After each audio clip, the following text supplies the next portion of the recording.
See friends, we are going to study about the exercise 3.1 trigonometric functions.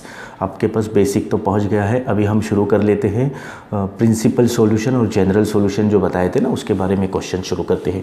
तो वो question शुरू करने से पहले हमने बेसिक में बताए थे वीडियो, ये इसमें क्वाड्रेंट के बारे में। ये फर्स्ट क्वाड्रेंट है, ये सेकंड क्वाड्रेंट है, ये थर्ड क्वाड्रेंट है और ये आपका फोर्थ क्वाड्रेंट है।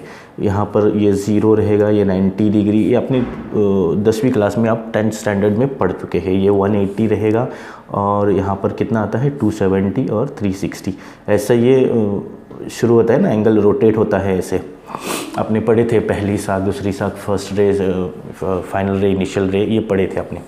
तो वो सारी चीज़ें न पढ़ाते हुए अभी हम डायरेक्ट शुरू कर लेते हैं। देखो यहाँ पर हमने बताए थे कि आपको पढ़ना है ऑल स्टूडेंट टेक कॉफ़ी, यानी यहाँ पर सब पॉजिटिव रहेंगे, ऑल पॉजिटिव। यहाँ पर आपका साइन और कॉसेक पॉजिटिव रहेगा, हमने उस दिन बता दिए थे। और थर्ड क्वाड्रेंट में थर्ड क्वाड्रेंट में आपका 10, ये टी आया ना, तो 10 और कॉट रहेगा पॉजिटिव, बाकी सब नेगेटिव रहेंगे। फोर्थ क्वाड्रेंट में बताए थे ये कॉस और सेक पॉजिटिव रहेगा, बाकी सब आपका क्या रहेगा, नेगेटिव रहेगा। सारी चीज़ें बताए थे। तो देखो अगर ये रोटेट होता है एंगल ऐसे, ये यहाँ से इधर सेकेंड क्वाड्रेंट में अगर आ जाता है तो हम इसको थीटा प्लस लिख सकते थे। मतलब ऐसे लिख सकते हैं कि थीटा 90 प्लस थीटा लिखते हैं ना हम लोग,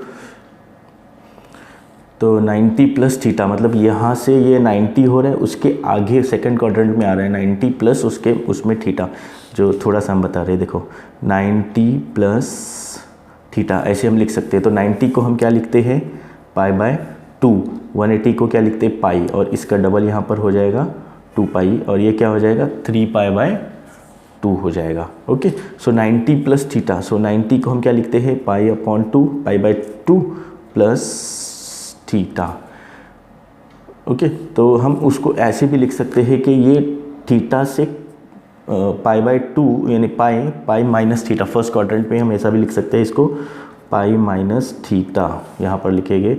ये आपको 3 चीज़ें याद रखनी है। देखो सेकंड क्वाड्रेंट, थर्ड क्वाड्रेंट और फोर्थ क्वाड्रेंट का हम जो बता रहे हैं वो पाई प्लस थीटा और 2 पाई माइनस थीटा। हमारा बेसिक वीडियो देखिए, उसमें हमने सारी चीज़ें बता दी, ये कैसा आएगा, क्या आएगा, क्यों आएगा।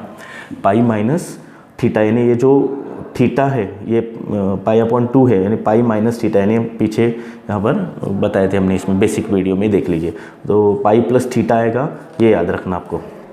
और 3 पाई अपॉन 2 के लिए यानी 270, फोर्थ क्वाड्रेंट के लिए 2 पाई माइनस थीटा आएगा। इतने डीप में ये सारी चीज़ें ने बताते हुए हम आपको डायरेक्ट ये शुरू कर देते हैं।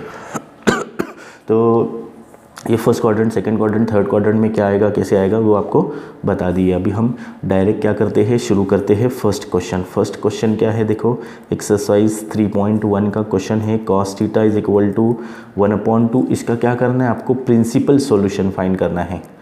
प्रिंसिपल सॉल्यूशन फाइंड करना है ना। प्रिंसिपल सॉल्यूशन फाइंड करने के लिए आपको क्या करना पड़ेगा, इसमें cos theta is equal to 1/2 लिखा हुआ है। तो अब देखो cos का 1/2 कब आता है टेबल में, ट्रिग्नोमेट्रिक के टेबल में, वो देख लीजिए आप। तो कब आता है 1/2, जब cos की वैल्यू 60 आती है, cos 60 आती है। अब अगर ऐसा आपको नहीं समझ में आ रहा है तो जैसा रेडियंस और डिग्री का हमने बताया था उसके तरीके से देख लीजिए तो भी आ जाएगा, लेकिन ये आपको याद रखना है cos 60 है ना, cos 60। तो cos 60 को हम कैसा लिख सकते हैं, cos पाई बाय 3। जब cos 60 होती है तो पाई बाय 3, cos की वैल्यू पाई बाय 3 होती है। तो थीटा इज इक्वल टू क्या आ जाएगा, पाई बाय 3। ये टेबल में से हमने देख लिया, दूसरा कुछ नहीं किया। ट्रिग्नोमेट्री का टेबल है ना। cos 1/2 कब रहेगा, जब cos थीटा है ना, थीटा की वैल्यू यहाँ पर 60 रहेगी तो 1/2 रहेगा। अब 60 को जो 60 वैल्यू आई थी, मतलब 60 रहेगा तो 1/2 आया था। तो 60 जब वैल्यू 60 डिग्री पे रहेगा तब को cos पाई अपॉन 3 आ जाएगा, यानी पाई अपॉन 3। इससे पहले हमने इसमें वीडियो में बेसिक का वीडियो देखते जाइए, आपको समझ में आ जाएगा। तो इसका ये फर्स्ट सॉल्यूशन हमारा हो गया है कि बताए थे हमने स्टार्टिंग में कि 0 इज़ इक्वल टू थीटा और स्मॉलर देन, यानी 0 to 360 के दरमियान में, बीच में ये आंसर्स आपके आने चाहिए। तो पाई अपॉन 3 चेक कर लेते हैं, पाई अपॉन 3 हमारा 0 और 360 के बीच में है क्या नहीं। तो 180 upon pi, pi pi cancel, 3 6 18, 60 answer आ रहा है जो हमारा इसके बीच में है answer. So right theta is equal to pi upon 3, ये जो आंसर आया है वही आपको लिखना है। ये पहला सॉल्यूशन आपका हो गया। अब देखो उसका दूसरा solution, we have allied angles formula, तो उसमें से यूज़ कर लेते हैं जो अभी बताया ना हमने, पाई माइनस थीटा, ये pi plus theta 2 minus theta. Okay, अब देखना हमको यहाँ पर कॉस कब पॉजिटिव रहता है। देखो यहाँ पर ऑल पॉजिटिव, यहाँ पर साइन और कॉसेक पॉजिटिव रहेगा, और इधर क्या क्या पॉजिटिव रहेगा, टेन और कॉट, टेन का अपोजिट कॉट, टेन और कॉट पॉजिटिव रहेगा। यहाँ पर क्या रहेगा, कॉस और सेक पॉजिटिव रहेगा। फोर्थ क्वाड्रेंट में पॉजिटिव रहेगा, बाकी सब नेगेटिव रहेगा। यानी हमको यहाँ पर लिखना है कि कॉस कब पॉजिटिव रहेगा, कॉस इन फोर्थ क्वाड्रेंट, ऐसे लिख दे, देखो cos in fourth quadrant will be positive. लिखे नहीं लिखे तो भी चल जाएगा। तो we have cos theta is equal to cos, जैसे हमने बताए थे कि फोर्थ क्वाड्रेंट में रहा तो आपको क्या लेना है, 2 पाई माइनस थीटा लेना है। तो आप ले लीजिए 2 पाई माइनस थीटा। अब देखो यहाँ पर हमको क्या करना है, सिर्फ थीटा की वैल्यू पुट करते जाना है। थीटा की वैल्यू कितनी आई हमारी, पाई अपॉन 3, बिल्कुल ईजी है। ओके, समझने के लिए cos theta is equal to cos 3 2 6, 6 pi minus 3 2 6, 6 pi minus pi upon 3। तो क्या आ जाएगा, cos 6 minus 1, 5 pi upon 3 cos theta. So this theta is equal to 5 pi upon 3। एक थीटा की वैल्यू हमारी आई थी pi upon 3 and second theta is equal to 5 upon 3। अब हम इसको लिख सकते हैं लास्ट में कि 0, ये पहले इसको ऐसा भी लिखना है ना हमको, 0 यहाँ पर भी लिखना था। देखो इस क्वेश्चन में कहाँ पर लिखेंगे, इधर लिख लेते हैं, 0 to 360 के दरमियान में है कि नहीं हमने चेक किए थे।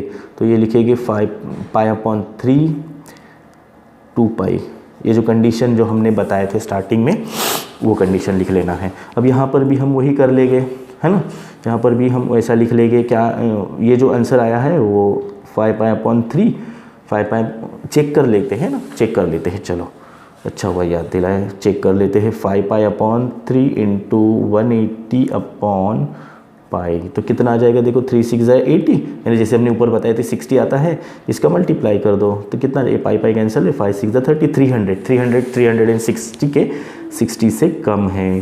तो ये हमारा आंसर हो गया है, ये ब्रैकेट है, principal solutions are pi by 3 पहला आंसर आया था, और दूसरा आंसर आया है हमारा 5 पाई अपॉन 3 आया है।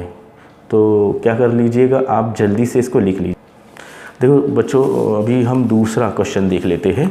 Second question, we are going to study about the second question 3.1 only, trigonometry का। ये क्वेश्चन क्या दिया हुआ है, देखो क्या क्वेश्चन दिया हुआ है हमारा 3.1 का, सेक थीटा 2 अपॉन √3। सो ये जो सेक में दिया हुआ है ना क्वेश्चन, तो हमको क्या करना है, पहले उसको कॉस में कन्वर्ट कर देना है ताकि वो पॉजिटिव में आ जाए और हमको इजी हो जाए। तो हम क्या कर लेंगे, उसको cos theta is equal to sec का opposite, sec theta is equal to 1 upon cos and cos is equal to 1 upon sec. ये तो पता है आपको, 10th स्टैंडर्ड में आप पढ़ चुके हैं। तो cos theta is equal to क्या आएगा, 1 upon sec, cos theta is equal to 1 upon sec आ जाएगा, यानी इसका रेसिप्रोकल हो जाएगा √3/2। ये हमारा अभी क्वेश्चन बन गया। अब हम देख लेते हैं कि कॉस √3/2 कब होता है ट्रिग्नोमेट्री के टेबल में, जब कॉस कितना होता है, कॉस 30 होता है। देखो बराबर से टेबल में एक बार, cos 30 होता है, तो cos 30 को हम कैसा लिख सकते हैं, हमने बताए थे कि cos 30 कब होता है, तो जब π/6 होता है। ये मैंने cos 30 को हम π/6 भी लिख सकते हैं। तो इधर लिख दो direct, cos theta is equal to cos π/6। So theta is equal to π/6, ये हमको आंसर मिल गया। π/6 हमारा हम चेक भी कर सकते हैं कि राइट है, एक्चुअल प्रिंसिपल सॉल्यूशन है कि नहीं, जैसे 0 to 360 के बीच में है या नहीं है। चेक कर लीजिए, चेक करने में क्या हर्ज है। पाई अपॉन 6 इंटू 180 अपॉन पाई, 6 3 18 कितना आ रहा है अभी, 30 आ रहा है। पाई अपॉन 6 यानी 30 आता है, इससे पहले के वीडियो में हमने बता चुके थे। चलिए बस ये आपको चेक करने के लिए याद रहे, इसलिए हम बताते जाते हैं कि theta is equal to pi upon 6। तो हम इसको क्या लिखेंगे, 0, यहाँ पर ये जो कंडीशन जैसे लिखते हैं ना हम, ये कंडीशन लिखते हैं, तो ये बस थीटा को निकाल कर हमको क्या रखना है, पाई बाय 6, 0 to 2 पाई के बीच में है। अभी हम क्या करेंगे, दूसरा सॉल्यूशन निकालेंगे। We have allied angle formula, so cos theta is equal to, अभी आपको बार बार बताएंगे नहीं कहाँ से आया ये, कि एक बार बता दिए थे ना हमने। चलिए अब देख लेते हैं कि कॉस पॉजिटिव कहाँ पर है। हमने अभी बता दिए थे कि कॉस पॉजिटिव फोर्थ क्वाड्रेंट में है ना। तो फोर्थ क्वाड्रेंट के लिए हमने क्या बता दिए थे कि 2 पाई माइनस थीटा का यूज़ कर लेना है। यानी यहाँ पर हम लिखेंगे cos 2 pi minus theta. First question में देखो हमने सिखाए हैं फर्स्ट पेज पर। तो cos theta is equal to cos 2 pi minus theta की वैल्यू कितनी आई है, theta is equal to pi by 6।